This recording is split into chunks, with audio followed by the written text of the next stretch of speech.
नहीं नहीं 15 नहीं नहीं 20 से का मतलब कम आएगा। अरे लालगंज यहाँ से 10 किलोमीटर ज़्यादा नहीं होना चाहिए। 10 किलोमीटर से ज़्यादा है। पेट्रोल से यहाँ से लगभग 15 किलोमीटर है। वहाँ से पड़ जाएगा आपका 25 किलोमीटर। कहाँ से? यहाँ जहाँ हम लोग खड़े हैं। अच्छा खैर जितना दूर हो पता लग जाएगा, कोई दिक्कत नहीं। हाँ वो तो सब हाँ। तो ये कितना, ये बताइए कितना फीट चौड़ा है? थोड़ा सा इसका डिटेल बताएं आप। यहाँ जहाँ तक बाउंड्री उनका हुआ है, हाँ। यही तक है। पेट्रोल टंकी डालने के लिए लिए थे वो। अच्छा। हाँ, तो कहीं मिस हो गया तो वही बेच रहे हैं अपना। कहीं जानते खोले हैं अपना वो। तो उनका बजट वाली बात है। अच्छा बजट नहीं खत्म हो गया था, यहाँ नहीं बैठा पाए, किसी और जगह बैठे। ये तो और आगे तक आएगा ना, कितना तक चौड़ाई की वजह से? हाँ नहीं नहीं, जैसे वो वहाँ तक है क्या? नहीं नहीं वो टिलर उतने कर रखा है इसलिए 55 फीट आपका लगभग इतना आएगा। मेन रोड से 20 की मदद से लेंगे लगभग ये आएगा 55। अच्छा।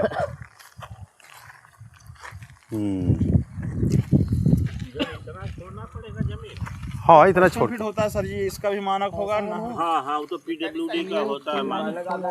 यही मानक है। जमीन कितना भाई साहब?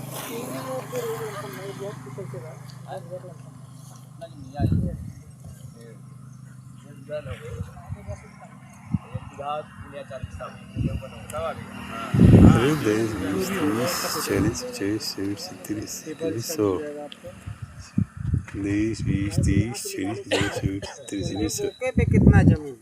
1.25 बीघा मान के चलिए समथिंग। अच्छा ये 1.25 बीघा के है। खैर जितना होगा वो तो मौका अब तो इनका नापी जाएगा जब पूरा पैक है। पूरा पैक है ना, तो बाहर जाना है। अच्छा ठीक। ये क्या रेट मांग रखा है इसका? रेट शाम को बताएंगे। शाम को बताएंगे। हाँ। अच्छा ठीक है, शाम को बताएंगे। किस बिरादर का है? बहुत सब है। अच्छा फ्रंट कलम सब मेरे ख्याल से कितना होगा फ्रंट?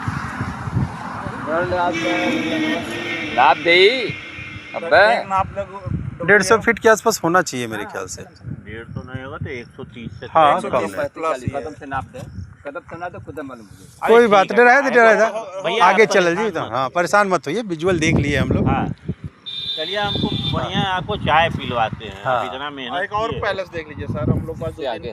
चलिए ठीक, चलिए चलिए। देखिए चंदौली नाम बनारस। अच्छा बनारस है। आप देख लीजिए एक दो, और हम लोग जो भी दिखाएंगे आपको एकदम क्लियर दिखाइए। वही भैया देखिए हमारी क्या है ना। हाँ कोई दिक्कत नहीं है, बाउंड्री भी कर चुके हैं अपना वो। हाँ हाँ सामने से पेट्रोल पंप के लिए बहुत ही बेस्ट है। हाँ सब। अब इधर के बीच में, इधर तक जब तक दोबार तक आप पहुँचेंगे तभी पेट्रोल टंकी है। इधर के बीच में पेट्रोल टंकी नहीं। दोबार कितना दूर है यहाँ से? यहाँ से दोबार मान लीजिए कि 3 किलोमीटर होगा। 3 किलोमीटर नहीं 3 नहीं होगा। हाँ? उसी गलिया में उनको रखवाएं। 8 किलो दूर है, वही पेट्रोल टंकी है। ठीक ठीक ठीक, बढ़िया है। अब यहाँ दीपनगर है, इसके बीच में हिंदी नहीं है, इसके बीच में होना। 100-150 फीट के आसपास है इसकी चौड़ाई। गहराई भी लमसम ऐसी ही है।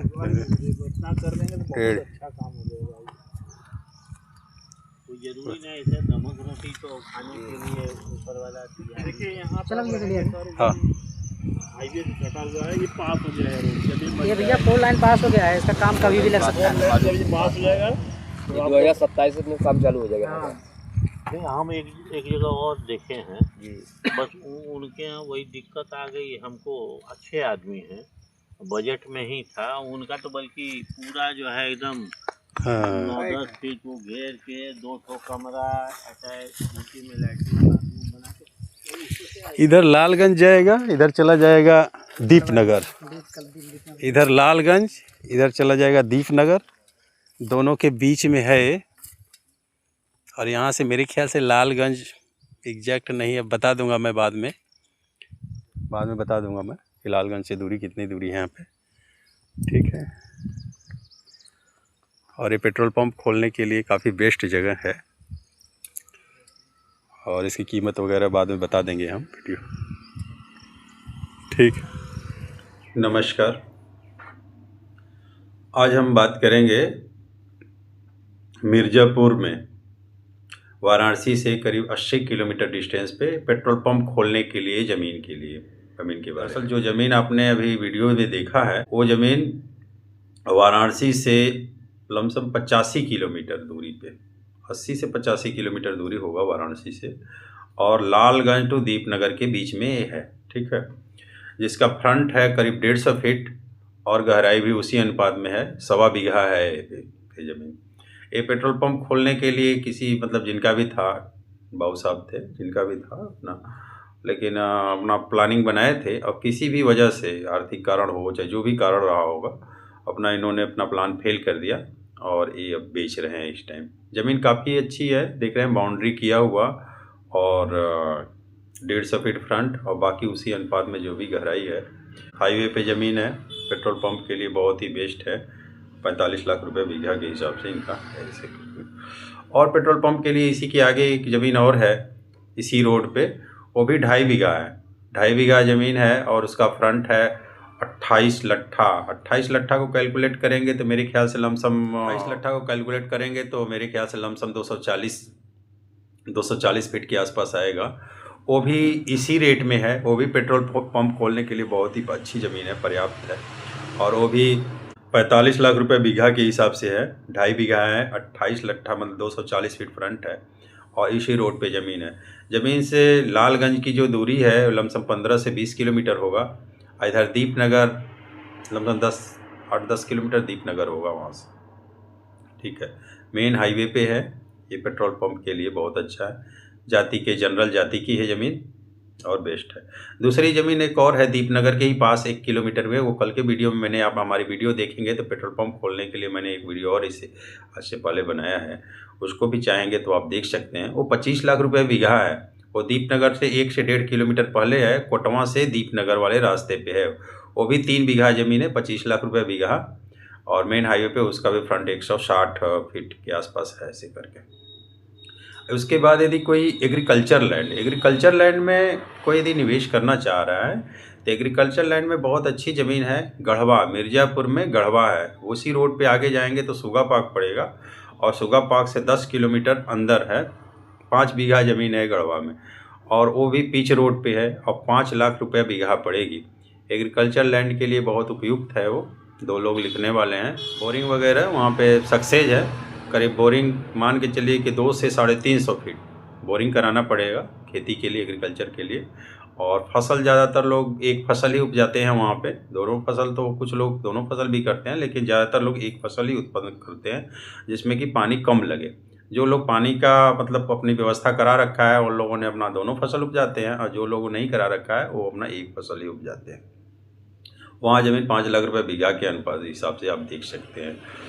तो agriculture land AK dream city है। AK dream city Ganjari stadium के 3 किलोमीटर पड़ेगा स्टेडियम से, और राजा तालाब से भी लमसम 3 किलोमीटर पड़ेगा। और यहाँ पे है 80 बीघा के एरिया में फैला हुआ, और यहाँ पे ज़मीन नेशनल हाईवे से 60 फुट का एंट्री है, 60 फुट का रोड दे रखा है, और इसमें प्लॉट हैं, रेजिडेंशियल भी हैं और कमर्शियल भी हैं। रेजिडेंशियल प्लाट देखेंगे तो रेजिडेंशियल प्लाट उसमें मिल जाएंगे लमसम 2500 रुपये पर स्क्वायर फीट, और कमर्शियल प्लाट हैं वो पड़ेंगे आपको 3500 रुपये पर स्क्वायर फीट। इसमें आप प्लाट देख सकते हैं, प्लाट का साइज जो है 15x40 का है, और बहुत ही बेस्ट प्लाट है वाराणसी में, क्योंकि गंजारी स्टेडियम के आसपास की रजिस्ट्री बंद है, ये आप लोगों को पता होगा, गवर्नमेंट ने बंद कर रखा है किसी पॉलिसी के तहत। और अब जब ओपन होगा, जब स्टेडियम चालू होगा तो उसके बाद इसका हिसाब बहुत ही अलग ही होगा, रेट के मामले में बहुत आगे जाएगा। तो इस समय ठीक है, 600 स्क्वायर फीट का प्लाट मान के चलिए लमसम 15 लाख के आसपास आ जाएगा रेजिडेंशियल के लिए। तो इसमें आप यदि सस्ते प्लाट देख रहे हैं निवेश करने के लिए तो मुझे लग रहा है कि काफ़ी अच्छा है एग्रीकल्चर लैंड के लिए। इसके बाद मैं एक चीज़ और बताना चाहूँगा कि प्लॉट वगैरह हमारे में इस ग्रुप में जो मैं डालता रहता हूँ, हमेशा डेली कुछ ना कुछ अपडेट पड़ता रहता है, देखेंगे तो मिलेगा। लेकिन एक चीज़ इसमें सावधानियाँ आपको ये बरतनी है कि कोई भी चीज़, कोई भी प्लॉट वगैरह आप लेते हैं, देखते जाते हैं, तो इसमें अब पेपर वर्क वगैरह आप अपने तरीके से ही इंक्वायरी करें, ठीक है। पेपर अपने से इंक्वायरी करें, पेपर जो भी है खतौनी ले लीजिए, ओनर से मिल लीजिए, और फिर और इसके अलावा मेरे अलावा भी और भी जो लोग हैं ज़मीन दिखाते हैं, अच्छी बात है, हर जगह डील होनी चाहिए, किसी का भी काम होना चाहिए। तो आप लोग एक काम ज़रूर करें, किसी भी ज़मीन को ब्रोकर के थ्रू मिलते हैं तो ओनर से ज़रूर मिलिए। डील वगैरह जो भी करना हो, रेट वगैरह करना हो तो एक बार जो ज़मीन लिख रहा है, जिससे ज़मीन का फाइनल मतलब हो रहा हो, तो ओनर से मिलना बहुत ज़रूरी है। ज़्यादातर इस लाइन में लोग ये कहते हैं कि चलिए हम ही को सौंप रखा है। ब्रोकर लाइन में ये बहुत ही आम भाषा है कि हम ही देख रहे हैं, हम ही को बोल रखा है, हमें को फाइनल करने के लिए बोल रखा है वगैरह। तो ये सब चीज़ ठीक है, लेकिन आप एक बार जो ज़मीन लिख रहा है उससे ज़रूर मिलिए। रेट फाइनल करना हो तो उसी से करिए, ठीक है। और पेपर वर्क वगैरह सब लेके उसको बारीकी से जांच पड़ताल करके ही अपना ज़मीन में पैसा लगाएं, ठीक है। सावधानियां ज़रूर बरतें ज़मीन के मामले में, क्योंकि ज़मीन के केस का आप देख ही रहे हैं कि हर ज़मीन के रजिस्ट्री के बाद ही मुकदमा शुरू हो जाता है। ज़्यादातर 70% 50-60% केस में अक्सर यही होता है कि ज़मीन रजिस्ट्री हो गई, उसके बाद पता नहीं डील में कुछ न कुछ पॉइंट आगे पीछे हो गए, इसके बाद तो लफड़े शुरू हो जाते हैं। तो इस सब चीज़ बचने के लिए आप यदि सावधानी से जो सारा काम किए रहेंगे, नक्शे में देखे रहेंगे, नक्शे में ज़मीन कहाँ पे है और ज़मीन की रजिस्ट्री कहाँ पे हो रही है, ये चीज़ें बहुत ज़रूरी है। क्योंकि आप ज़्यादातर यही होता है कि भाई ज़मीन वहाँ पे, ज़मीन कहीं और रहती है, आदमी रजिस्ट्री कहीं और करवा देता है, बाद में पता लगा तो नक्शे पे वहाँ पे ज़मीन ही नहीं है जहाँ पे है। तो ये सब चीज़ बचने के लिए आप ज़मीन का नक्शा हुआ, खतौनी हुआ, ओनर से मिलना हुआ, ज़मीन की हिस्ट्री हुई, ठीक है, लेखपाल से मिलना हुआ, वो ज़मीन कहाँ पे है, कितना बिका है, कितना बाकी है, बहुत सी पॉइंट है। इसको हर पॉइंट पे बारीकी से जांच पड़ताल करने के बाद ही ज़मीन में पैसा लगाएं, ठीक है। अच्छा, नमस्कार।